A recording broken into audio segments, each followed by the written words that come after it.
มาสุงค่ะสวัสดีครับงานในก็จะเป็นงานไล่เผาในคณะที่กาติมาลาจะเป็นไล่ซักติเขียนในคณะอันเมินตั้งในลูกค้าของมาลงเสียนมันไว้เยาก็เยาก็ขวัดปัญญาตั้งแต่เขียนในมาทั้งหมดนะแต่ว่าลูกค้าถามในเขาก็เลยซักตั้งแต่มาก็ได้ไปมาตัวจ้องมันค่ะว่ามาเดี๋ยวมาจะหืนในคณะ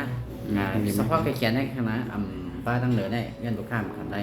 ลูกค้าว่าเพราะปานามาขึ้นมาลงสีมันอยากลงเสียนมันแทงตั้งเหนือได้เนี่ยว่าอย่าว่าตอนแรกแต่เตียวเต็มแขนไปกันนะลูกค้าสั่งคำไล่เนี่ยก็เลยตั้งใจในเป็นค่ะ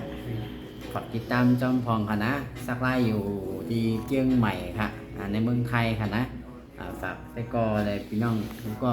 ฝากติดตามพองค่ะมาซึ้งค่ะ